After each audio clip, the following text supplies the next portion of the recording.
Hello বন্ধুরা, কেমন আছেন সবাই? আপনারা আশা করছি সবাই ভালো আছেন, সুস্থ আছেন, আমরাও ভালো আছি। আজকে আরেকটা নতুন ভিডিওতে সবাইকে অনেক অনেক স্বাগত, অনেক অনেক ভালোবাসা জানিয়ে আজকের আড্ডা শুরু করছি। আর ভিডিওটা শুরু করার প্রথমেই বলি, যারা যারা ভিডিওটা নতুন দেখছো প্লিজ চ্যানেলটা সাবস্ক্রাইব করে দিও।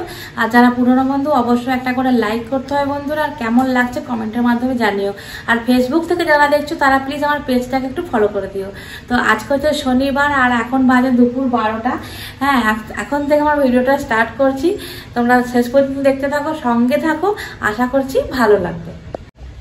আর এই কদিন আমার সকালবেলা ঘুম থেকে উঠে কাজ হচ্ছে রান্না বান্না করা, ঠিক আছে? তো তার জন্য দেখো রান্নাঘরের অবস্থা এই হয়ে রয়েছে। সকালে রুটি তরকারি থেকে আরম্ভ করে ভাত সব কিছুই হয়েছিল। তো এই যে আজকে দুপুরবেলা রান্না বান্না হয়ে গেছে। এখানে ভাত বেশি করে করেছি, আর এখানে হয়েছে ফুলকপি আলুর তরকারি, তারপরে এখানে রয়েছে বেগুন ভাজা, আর সাথে রয়েছে হচ্ছে এখানে মসুর ডাল, ঠিক আছে? আর সকাল থেকে এখনো অবধি খাওয়ার সময় পাইনি, দুপুর 12টা বাজে, বুঝতে পারছো তো? সবাইকে খাবার দাবার দিতে দিতে তারপরে আবার বেটুকে একটু টিউশনি পড়ানোর জন্য একটুখানি ম্যাডামের কাছে গিয়েছিলাম। কারণ কি বলতো, বেটু আমার কাছে পড়ছে না, তার জন্য বেটুকে একটু টিউশন দিতে হবে আর কি, ঠিক আছে?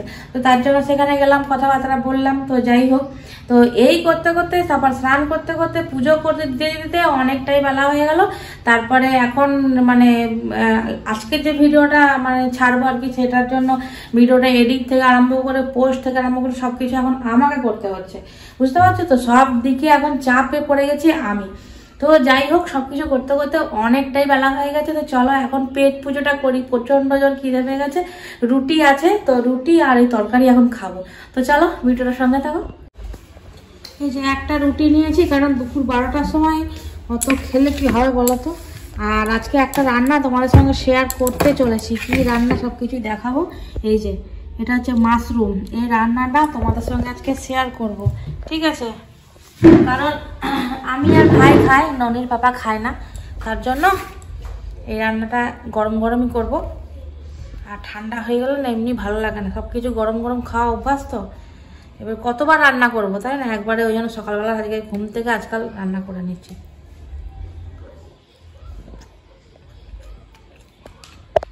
তো বন্ধুরা, এই যে হলো মাশরুম।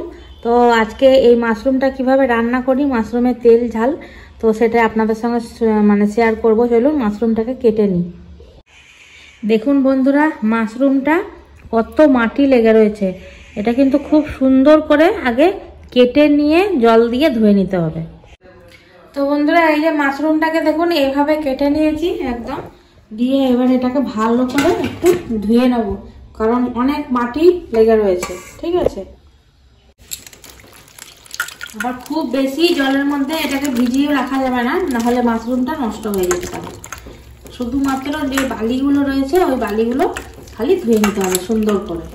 দেখুন আমি অনেকটা জলে ভালো করে মাশরুমগুলো ধুয়ে এইভাবে ধুয়ে নিচ্ছি। ভালো করে মাশরুমগুলো দুবার করে ধুয়ে নিলাম, দিয়ে এবারে মাশরুমগুলো এইভাবে চিপে চিপে, দেখুন যেন জল না থাকে, এইভাবে চিপে চিপে মাশরুমগুলোকে জল থেকে বের করে নিতে হবে, এই যে এইভাবে। তো বন্ধুরা, এই যে ছাতু রেসিপিটা করার জন্য এখানে আমি পেঁয়াজ কুচিয়ে নিয়েছি, আর কতগুলো গোটা কাঁচা লঙ্কা, আর মশলা বলতে আমি এখানে সর্ষে বেটে নিয়েছি।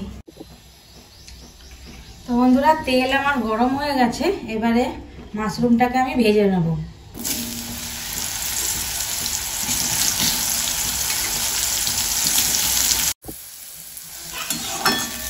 এই দেখুন বন্ধুরা, একদম মাশরুমটা থেকে কত সুন্দর তেল ছেড়ে গেছে। মাশরুমটা সুন্দর ভাজা হয়ে গেছে, এবারে তুলে নেব। এই দেখুন বন্ধুরা, সুন্দর করে ভেজে নিয়েছি। এই তেলের মধ্যে পেঁয়াজ আর লঙ্কা দিয়ে দেবো।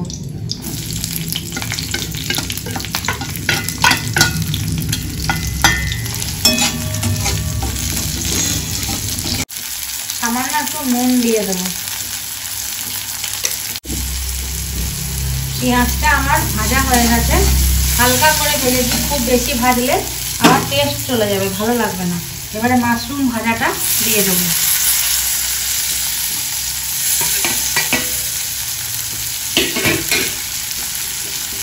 এবারে বেটে রাখা সর্ষে বাটাটাও দিয়ে দেবো। পরিমাণ মতো জল দিয়ে দেবো।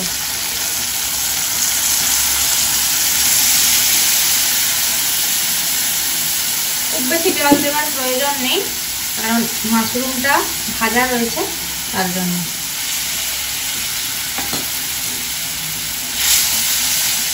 একটু হলুদ দিয়ে দেবো,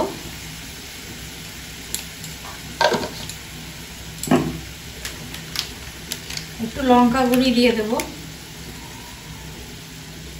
তো বন্ধুরা দেখুন মাশরুমের রান্নাটা কত সুন্দর হয়েছে, এইভাবেই থাকবে। এবারে উপর থেকে একটু তেল দিয়ে দেবো।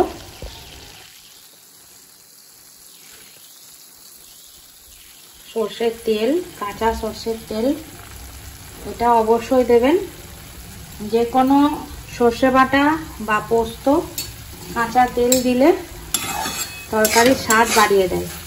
ব্যাস হয়ে গেছে। কাঁচা তেলটা দিয়েই অবশ্যই গ্যাস বন্ধ করবেন। বন্ধুরা এই যে খুব সহজেই আমার হয়ে গেল। তাই এবারে খেয়ে বলবো যে কিরকম হয়েছে রান্নাটা। এই যে বেটুকে স্নান করিয়ে দিলাম, স্নান করিয়ে এই যে বেটুকে খাওয়াতে বসিয়েছি। হ্যাঁ স্নান হয়ে গেছে, এই ওরম করতে নেই। তো বন্ধুরা চলুন এবারে খাওয়া দাওয়া করবো। দেখি ছাতুরটা কিরকম হলো। এই যে ফুলকপি আলুর তরকারি নিয়েছি, এখানে হচ্ছে বেগুন ভাজা, আর এই যে ছাতু নিয়েছি। কিরকম হয়েছে আপনাদের নিশ্চয়ই বলবো।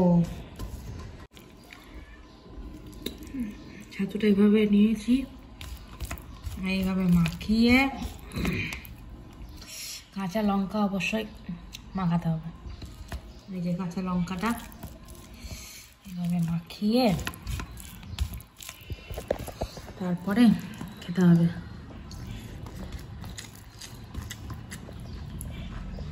এই ভাত খাওয়া যায় বন্ধুরা,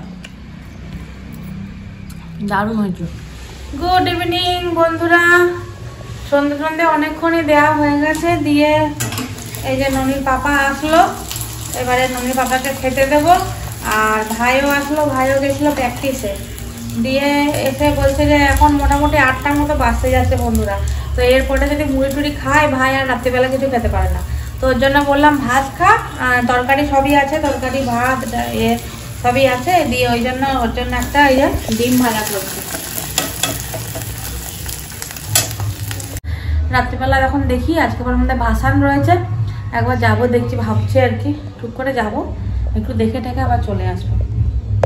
চলো চলো চলো, আজকে আমাদের ঠাকুর বিসর্জন, দেখি ঠাকুর বের করেছে নাকি।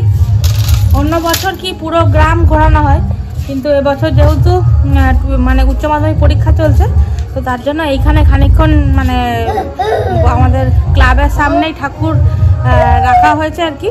তো ওখানে সব নাচ গান সব করবে, নাচবে টাচবে, তারপরে ঠাকুর বিসর্জন দিয়ে দেওয়া হবে। তো ওইখানেই যাচ্ছি এখন আমি আর বেটু। দেখি কাঁটা লেগে গেছে, আস্তে আস্তে চলো না, আস্তে চলো।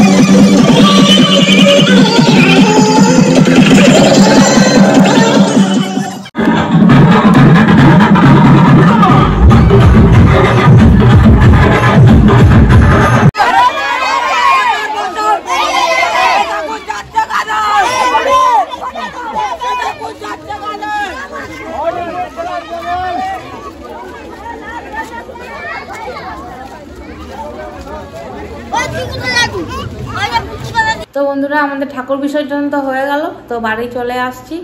তো চলো আজকের ভিডিও এই পর্যন্ত। যদি ভালো লেগে থাকে অবশ্যই চ্যানেলটাকে সাবস্ক্রাইব করে দিও, আর ভালো লাগলে অবশ্যই একটা লাইক করো, কমেন্ট করো, আর অনেক অনেক করে শেয়ার করো। সবাই ভালো থাকো, সুস্থ থাকো, আনন্দে থাকো, সবাইকে ভালো রাখো। আজকের মতো গুড নাইট।